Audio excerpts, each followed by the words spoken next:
Mulai rekor ya.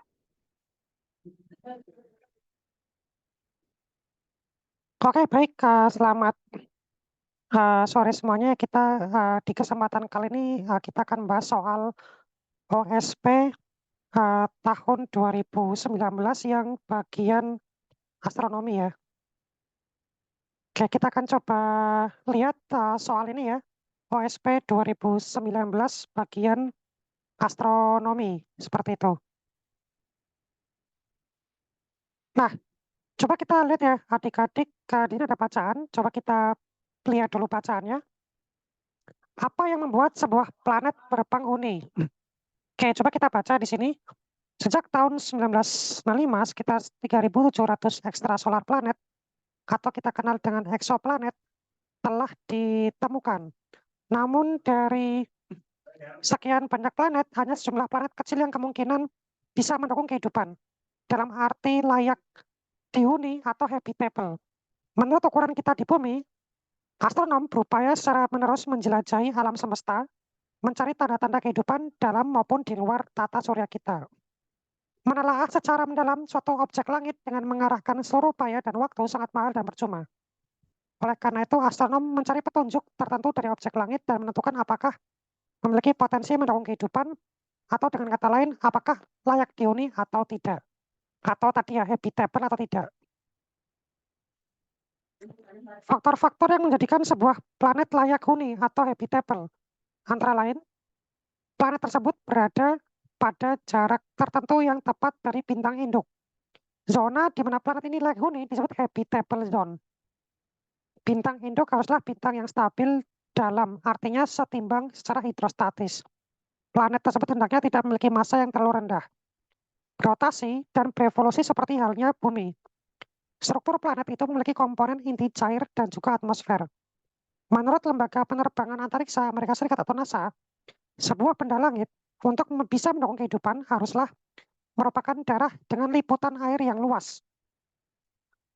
Kondisi tersebut yang memungkinkan molekul organik kompleks dapat terbentuk dan tersedia pula sumber energi yang melangsungkan metabolisme.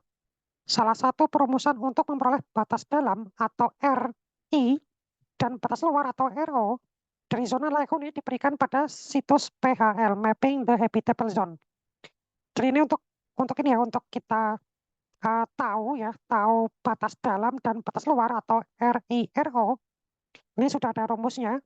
Dan kalau kita lihat dia sudah memasukkan berbagai macam variabel ya. Ada misalkan temperatur efektif kalau di sini, ada L ya atau luminositas, berarti luminositas si bintangnya itu. Jadi luminositas suatu bintang itu bisa mempengaruhi ini ya, mempengaruhi apa namanya batas uh, jarak manakah yang habitable dan manakah yang tidak gitu. Jadi sudah memasukkan parameter luminositas dan juga temperatur efektif. Dan kalau kita lihat konstanta ini saya yakin juga sudah memasukkan semua hal-hal yang mungkin dimasukkan. Dan di sini temperatur efektif adalah temperatur efektif dan L adalah luminositas bintang induk ya sudah tertulis di sini dalam satuan luminositas matahari atau L matahari. Jadi L yang di sini adalah satuannya adalah L matahari. Perumusan tersebut berdasarkan makalah ilmiah yang ditulis oleh Casting DKK tahun 93. Oke, sudah cukup lama sekali ya ini perumusan tentang habitable zone dari suatu suatu zona di sebuah tata surya gitu ya. Beberapa eksoplanet yang ditengarai layak huni antara lain ada Proxima b, ada Wolf 1061c, ada Gliese 832c, ada Trappist 1d. Dan ini kalau kita lihat ini beberapa ciri-ciri, misalkan kalau Proxima b itu planet yang berevolusi melalui bintang Proxima Centauri, jarak 4,2 tahun cahaya dari matahari, masanya 1,3 kali massa bumi. Dan lainnya ini ada ukuran-ukurannya ya. Wolf 1061c juga ada ukuran berapa kali bumi, jaraknya berapa gitu ya dari bumi dan sebagainya. Oke, ini sumbernya ya. Jadi bacaannya kira-kira mengupas mengenai seperti apa habitable zone itu ya, jarak batas dalam dan juga batas luarnya dari zona layak huni. Dan juga beberapa eksoplanet yang ditengarai layak huni. Ada 4 eksoplanet ya di sini ya.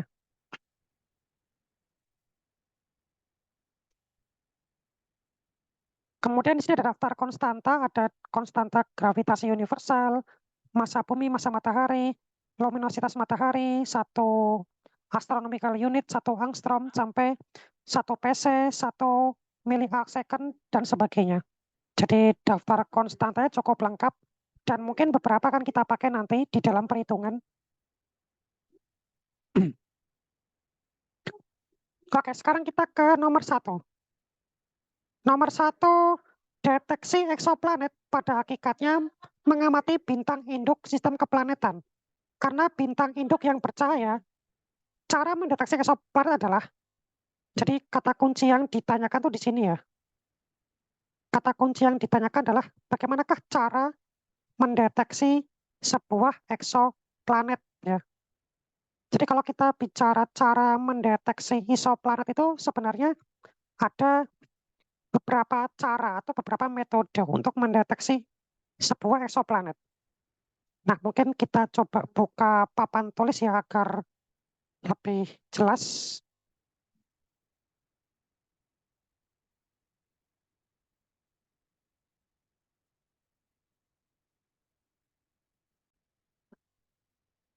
Oke, jadi kita ulangi ya. Jadi kalau kita bicara tentang ini ya, tentang metode-metode untuk ini ya, mendeteksi eksoplanet, itu nanti ada metode astrometri atau astrometric method.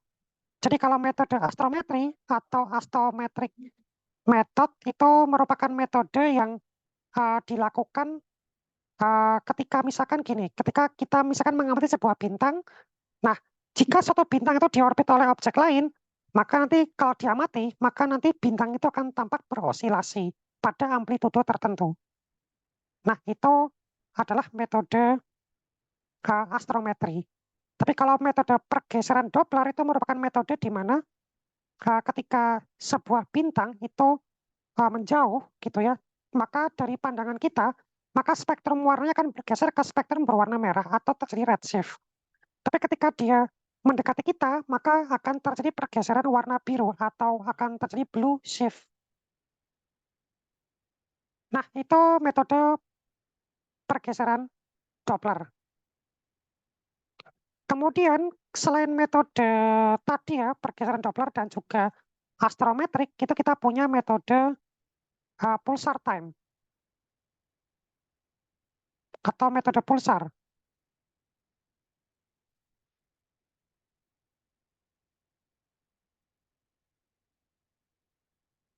Jadi metode pulsar itu atau waktu pulsar nanti ya kita sebutnya sebagai waktu pulsar.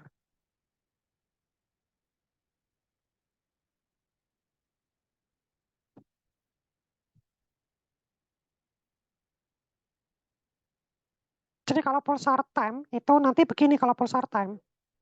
Jadi metode ini menggunakan suatu sinyal radio nanti. Sinyal radio yang berasal dari sebuah bintang kecil yang berputar, yang kemudian ketika dia berputar, dia itu memancarkan gelombang radio. Nah, gangguan akibat adanya planet yang mengitarinya itu kemudian dideteksi dari anomali gelombang radio yang diterima. Gitu. Jadi kita mendeteksi suatu anomali gelombang radio dari suatu planet yang bergerak mengitari sebuah objek. Yaitu metode pulsar time atau waktu pulsar. Nah, kemudian kita punya metode yang keempat, yaitu yang kita sebut dengan metode transit.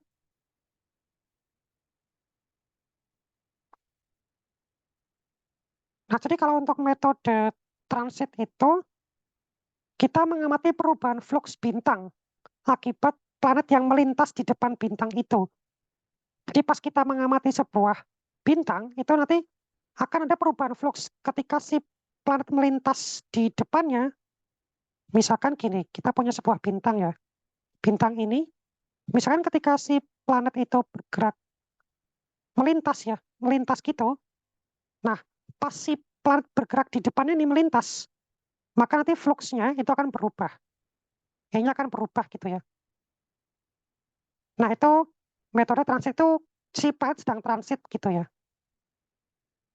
Nah, itu 4 metode di dalam penentuan ya, penentuan dari eh, apa namanya eksoplanet atau pendeteksi eksoplanet. Jadi kalau kita kembali ke soalnya, deteksi eksoplanet ya, cara mendeteksinya adalah kalau kita lihat, nah kalau kita ngukur paralaks itu kan kita ngukur jarak ya, ngukur jarak ya, dan juga sudut paralaks ini kita nggak bisa nih. Kemudian menentukan kelas spektrum bintang. Kalau cuma kelas spektrum saja tidak ya. Tadi kan kita kalau terkait dengan spektrum kan kita lihat pergeserannya gitu kan. Membangun hubungan periode luminositas bintang induk ini tidak juga ya. Jadi yang paling tepat ya mengamati transit eksoplanet ya. Jawabannya yang B ya. Tadi ada di salah satu metode ya di dalam pendeteksian eksoplanet yaitu metode transit. S- Selain ada metode pulsar time, Doppler shift dan juga metode astrometrik.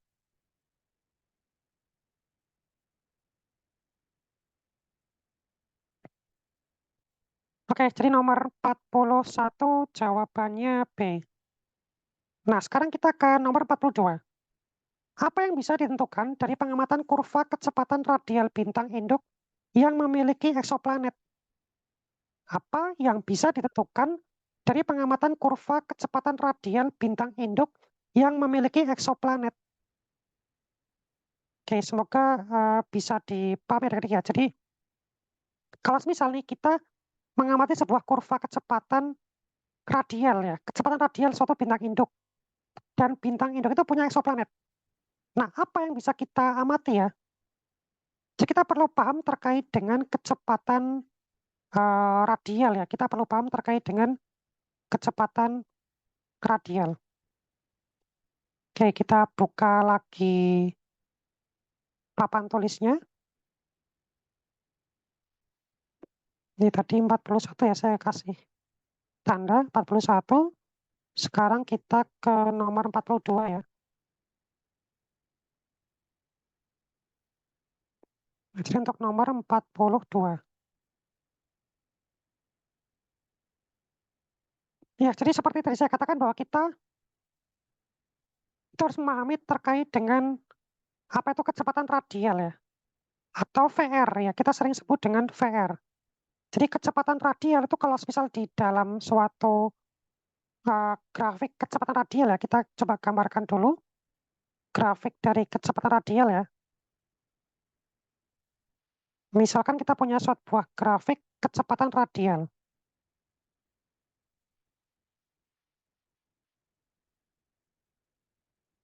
Nanti kira-kira grafiknya bisa seperti ini ya.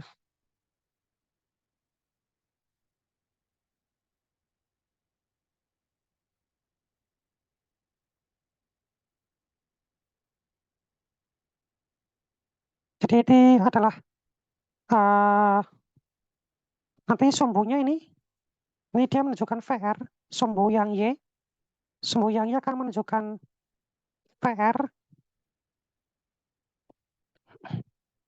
kemudian nanti sumbu ini akan menunjukkan waktu atau T, dan nanti ini adalah,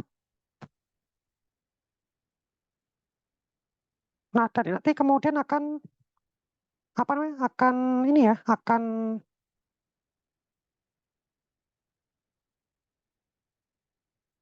ini jadi kurva ini ya, jadi kurva kurva untuk planet. Kemudian ini misalkan satu lagi ini jadi kurva untuk bintang. Nah, misalkan ini kurvanya bintang ya.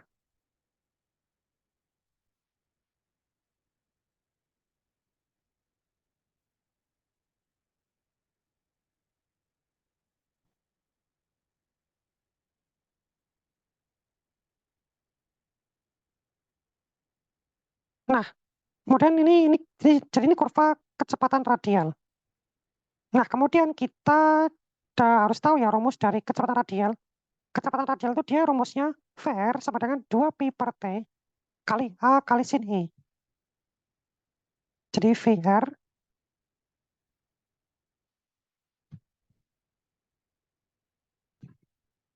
merupakan 2pi dibagi periode atau dibagi T dikali A dikali sin E. Nah, kalau I itu apa? Itu merupakan sudut inklinasi. Kemudian A itu merupakan radius orbitnya. Kemudian T itu merupakan periode orbit.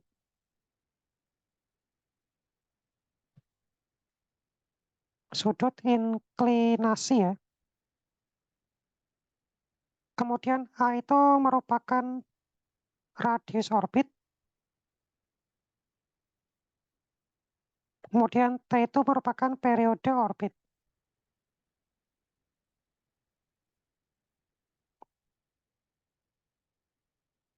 Nah, itu kan VR. Nah, nanti dari kurva kecepatan radial ini kita bisa mendapatkan yang namanya VR maksimum. Bahkan juga kita bisa mendapatkan VR minimum ya. Jadi VR maksimum itu di mana? Jadi kondisi maksimum itu terjadi di sini. Ini kondisi max ya, kondisi max. Ini adalah kondisi minimum ya, kondisi minimum. Nah, jadi kalau kita bicara VR max ya, VR max itu akan terjadi ketika inklinasi itu mencapai 90 derajat. Jadi ketika sudut inklinasi ini dia 90 derajat itu akan terjadi max. Artinya nanti itu sin I itu kan akan sama dengan 1 ya, karena sin 90 itu kan sama dengan 1. Maka nanti persamaan VR sama dengan 2pi per T A kali sin E kan akan jadi begini ya. P kan 2pi per T kali A kali sin E ya. Sin I-nya kan kemudian jadi 1. Dirubah jadi 1. Maka nanti V max-nya jadi 2pi per T kali A. Nah, itu kalau Vmax. Kemudian berikutnya kita butuh hukum 3 Kepler ya. Hukum 3 Kepler yang kaitannya dengan eh, apa namanya massa, temperatur, apa periode, kemudian jarak ke planet ya. Jadi kalau kita kemudian masukkan ke hukum Kepler 3, nanti kan di sini kan kita punya V ya. Nah, nanti dari V ini kita bisa dapatkan A. Berarti A sama dengan Vmax dikali T dibagi 2P. Gitu. Nanti kalau kita bicara hukum Kepler 3, hukum Kepler 3 itu kan dia seperti ini ya. 4Pi kuadrat per GM sama dengan hukum Kepler. 4Pi kuadrat per GM sama dengan A pangkat 3 per T pangkat 2. Ini Kepler 3.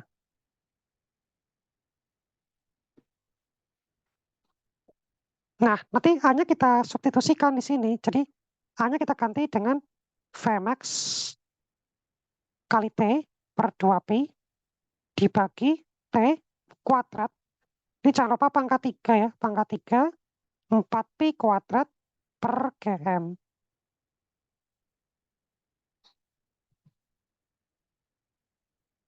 Maka nanti kalau semisal kita coba untuk ini ya, kita coba untuk masukkan ya, kita cari M ya, kita cari M. Maka nanti kita bisa cari M tuh, dapat M dari situ. Maka nanti 4Pi kuadrat GM kan sama dengan, ini kan sama aja, saya, ini kan T kuadrat per 1 ya, saya pindah ke atas ya, jadi seperti kuadrat. Berarti kan sama aja Vmax apa namanya pangkat 3, T pangkat 3 per 2Pi pangkat 3 ya, dikali, ini kan seperti kuadrat. Artinya ini bisa dicoret jadi hanya T. Jadi 4Pi kuadrat per GM sama dengan Vmax pangkat 3 kali T per 8Pi pangkat 3. Di sini kita bisa mencari massa ya.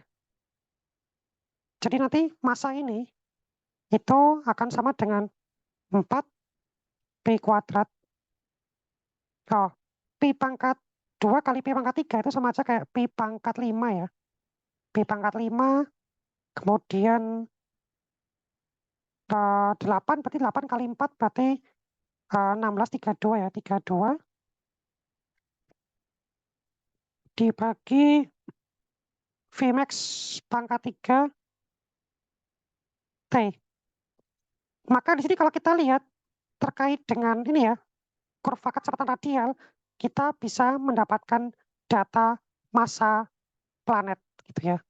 Sebenarnya M besar yang di sini, M besar yang di sini itu merupakan M yang merupakan perpaduan dari massa bintang dan massa planet. Massa bintang sebenarnya juga termasuk massa planet ya, massa planet. Itu juga bisa sebenarnya. Ini berkaitan dengan massa. Jadi kalau kita kembali ke soal, maka apa yang bisa ditentukan dari pengamatan kurva kecepatan radial bintang induk yang memiliki eksoplanet, maka jawabannya adalah A, massa ya. Nomor 42, jawabannya adalah A. Seperti itu. Silakan adik-adik jika misalkan ada pertanyaan.